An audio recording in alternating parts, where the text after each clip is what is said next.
Di sebuah lembah di perbukitan sekitar Jawa Tengah, terdapat sebuah kompleks perumahan kosong dan angker. Setiap malam menjelang, tak seorang pun yang berani melewati tepian jalan kompleks ini. Rumput ilalang dan belukar yang tinggi seolah menambah keangkeran tempat ini di malam hari.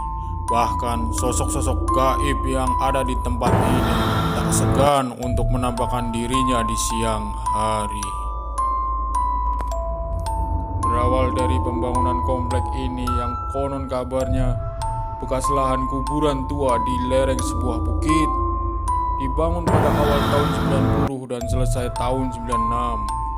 Dan dalam masa pembangunan komplek ini banyak terjadi hal aneh yang dialami pekerja dan salah satu pekerja tewas karena gangguan jin tempat itu. Tak lama setelah selesai, satu persatu rumah di komplek ini dihuni. Penghuni komplek itu kebanyakan adalah pekerja dari salah satu perusahaan kayu di kota yang berjarak 5 km dari komplek tersebut. Pak Tono adalah salah satu penghuni di komplek itu. Ia tinggal bersama 2 anaknya dan istrinya. Karena ia bukan asli orang daerah tersebut, maka perusahaan mengharuskan ia dan keluarganya tinggal di komplek tersebut. Semula ia tak pernah berpikir apapun tentang tempat barunya itu. Petang itu ia dan rekannya kerja pulang diantar menggunakan bus jemputan. Ia dan rekan kerjanya berhenti di tempat transit di sebuah pertigaan. Jarak antara pertigaan itu dengan rumahnya sekitar 200 meter. Ia dan 2 orang rekannya berjalan menyusuri setapak yang belum sepenuhnya selesai. Kanan dan kirinya banyak bangunan baru yang masih kosong karena belum seluruhnya terisi. Berjalanlah ia bertiga dan Pak Tono di belakang rekannya. Semula biasa saja. Namun tiba-tiba Pak Tono merasa ada yang aneh di sela remang-remang jalan itu. Pak Tono mencoba mencari kejanggalan itu. Ia menengok ke belakang dan sekitarnya, namun ia tak mendapati apapun. Ia meneruskan jalannya dengan posisi yang sama. Tiba-tiba dari arah belakang seperti ada derap langkah yang berat. Srek, srek. Ia kembali menoleh ke belakang, tapi sekali lagi ia tak mendapati apa-apa. Satu persatu rekannya sampai di rumah masing-masing.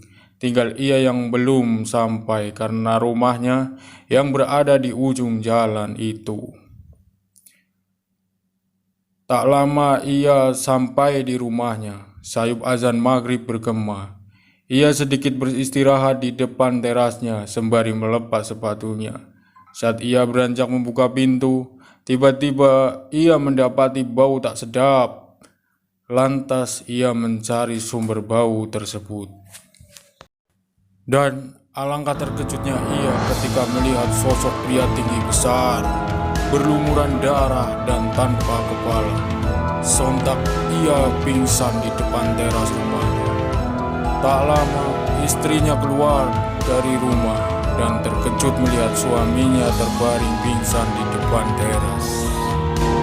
Sembari ia menyadarkan suaminya, ia berteriak minta tolong dan sontak tetangganya keluar dan membantu memapah Pak Tono ke dalam kamar. Tak lama akhirnya ia siuman, tapi ia seperti orang ketakutan setelah siuman. Ia tak percaya apa yang baru saja ia lihat. Lalu istri dan tetangganya berusaha menenangkannya. Setelah itu, bukan hanya ia yang mengalaminya, tetapi tetangganya pun banyak yang mengalami hal yang sama. Cerita mistis mulai meneror penghuni komplek itu, seakan mewabah pada setiap warga. Tidak hanya ketakutan, bahkan ada salah seorang warga yang sampai sakit berminggu-minggu akibat teror tersebut. Banyak warga yang mengalami hal sama. Bukan hanya hantu tanpa kepala, juga sosok-sosok yang menampakkan diri Bukan hanya malam, siang pun mereka tak segan menghantui warga. Teror itu tak berhenti di situ saja. Anak-anak yang masih kecil pun menjadi korban dengan merasukinya. Semakin hari seakan semakin menjadi. Beberapa warga tak tinggal diam. Mereka melakukan segala upaya, dari berdoa sampai memanggil orang pintar. Bahkan kiai pun seolah tidak bisa mengatasinya. Hanya sebentar mereda, setelah itu malah semakin menjadi.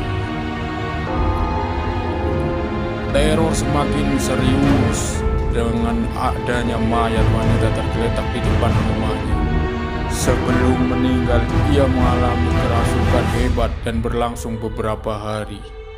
Sebagian warga ketakutan dan memilih pindah dari komplek itu.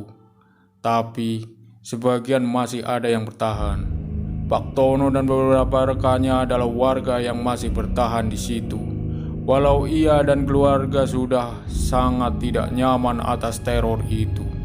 Sampai pada akhirnya salah satu anaknya yang bernama Ari menjadi korban. Ia mengalami kerasukan. Ari yang tadinya ceria sekarang menjadi pemurung dan sesekali bertingkah aneh. Pak Tono tak tinggal diam. Dipanggillah orang pintar atau kiai dari desa sebelah. Lalu sang kiai itu pun mulai meruqyahnya. Ari teriak ketakutan. Dia terus menutup telinganya. Tak lama ia seolah lemas dan tak berdaya. Dan setelah kejadian itu, dia memutuskan untuk pindah dari komplek itu. Bukan hanya ia saja yang pindah, rekan-rekannya pun ikut keluar dari komplek angker itu. Sampai di awal tahun 2000, komplek itu benar-benar kosong tanpa penghuni hingga sampai saat ini. Tamat. Nantikan kisah horor berikutnya di channel ini. Subscribe channel ini untuk berlangganan gratis.